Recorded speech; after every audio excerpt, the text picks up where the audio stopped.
మహిళా సాధికారత అనేది ఆయనకి చాలా ఇంపార్టెంట్ అనేది. దానికి ఒక ఉదాహరణ నేనే.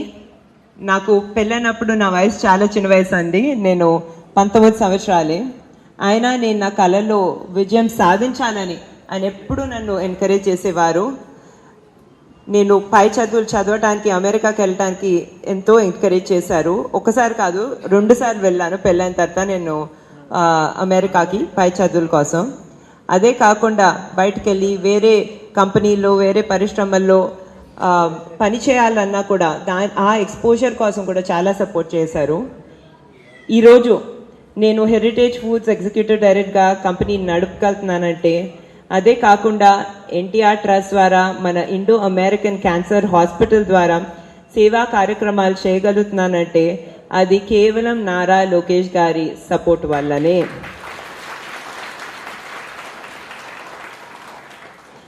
ఆయన విజన్ ఏంటంటే, ఎటువంటి సపోర్ట్ నాకు అందించారో అటువంటి సపోర్ట్ మంగళగిరిలో ఉన్న మహిళలందరికీ, ఆయన అమ్మలు కానివ్వండి, లేకపోతే అవ్వలు కానివ్వండి, అక్క చెల్లెలు కానివ్వండి, వాళ్ళందరికీ అందించాలనేది ఆయన విజన్, ఆయన హార్డ్ వర్క్ అంతా. అదే కాకుండా ఏ కంపెనీలో హెరిటేజ్ ఫుడ్స్లో నేను పనిచేస్తున్నాను ఎగ్జిక్యూటివ్ డైరెక్టర్గా, అదే కంపెనీలో నారా లోకేష్ గారు కూడా పనిచేయటం జరిగింది ఇంతకుముందు. ఆ కంపెనీలో ప్రతిరోజు మేము మహిళా రైతుల స్టోరీస్ గురించి వినేవాళ్ళమి, చూసేవాళ్ళమి. రాత్రింపగలు గ్రామాల్లో మహిళలు కష్టపడి పాలు ఉత్పత్తి చేసి మా కంపెనీకి అందిస్తే వాళ్ళకి ఆదాయం వచ్చేలాగా చూసేవాళ్ళమే. ఆదాయంతో పాటు వాళ్ళకి కేవలం డబ్బులే కాదు, కానీ వాళ్ళ గ్రామంలో, వాళ్ళ సొసైటీలో, వాళ్ళ కమ్యూనిటీలో వాళ్ళ విలువ కూడా చాలా పెరిగేది. ఇది చూసి మాకు ఎంతో సాటిస్ఫాక్షన్ కలిగింది.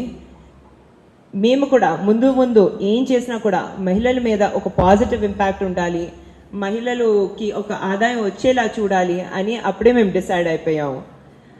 ఏ సాటిస్ఫాక్షన్ ఏదైతే అప్పుడు వచ్చేదో దానికన్నా మించి ఎక్కువ సాటిస్ఫాక్షన్ స్త్రీ శక్తి ప్రోగ్రామ్ సక్సెస్ ద్వారా మాకు కలుగుతుంది. నాకు చాలా ఆనందంగా ఉంది.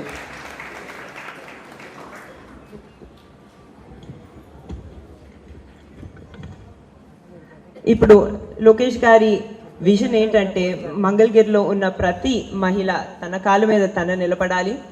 అదే కాకుండా మీరందరూ ఆనందంగా ఉండాలి, మీరందరూ చాలా హ్యాపీగా ఉండాలనేది.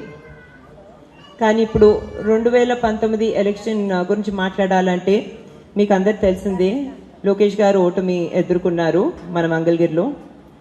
చాలామంది అప్పుడు చెప్పడం జరిగింది, మళ్ళీ మంగళగిరి నుంచి ఎందుకు కంటెస్ట్ చేయాలనుకుంటున్నారు, ఏమైనా సేఫ్ సీట్ చూసుకోవచ్చు కదా, మన కుప్పం లాంటి సీట్ లేకపోతే హిందూపూర్ లాంటి సీట్ చూసుకోవచ్చు కదా, మళ్ళీ ఇక్కడ ఎందుకు అని చెప్పి నారా లోకేష్ గారు అప్పుడు అందరికీ చెప్పడం జరిగింది, మంగళగిరిలో ఉన్న ప్రజలందరూ నా కుటుంబ సభ్యులు. అదే కాకుండా నా విజన్ ఏంటంటే, మంగళగిరిని భారతదేశంలోనే ఒక మోడల్ నియోజకవర్గంగా తీర్చిదిద్దాలి, నంబర్ 1 నియోజకవర్గంగా తీర్చిదిద్దాలనేది. మీరు చూస్తున్నారు అప్పటి నుంచి ఇప్పుడు దాకా గత 5 సంవత్సరాలుగా ఆయన ప్రతిరోజు మంగళగిరిలో చాలా కష్టపడుతున్నారు, చాలా కమిటెడ్గా సేవా కార్యక్రమాలు చేస్తున్నారు. ఎటువంటి గవర్నమెంట్ సపోర్ట్ లేకపోయినా ఆయన మంచి ఐడియాస్ కోసం ఆయన 29 ప్రోగ్రామ్స్, సంక్షేమ ప్రోగ్రామ్స్, పథకాలు ఇక్కడ నడపడం జరుగుతుంది. అందులో కొన్ని చెప్పాలంటే స్త్రీ శక్తి ఒకటి. అదే కాకుండా నూతన వధువరులకు పెళ్లి కానుక ఇవ్వటం జరుగుతుంది. అది కూడా దళితుల ఇళ్లలో వాళ్ళ పెళ్లికి కూడా చాలా సపోర్ట్ చేయటం, తాలిబొట్టు కూడా అందించటం జరుగుతుంది. అదే కాకుండా అన్నా క్యాంటీన్లు నడుపుతున్నారు.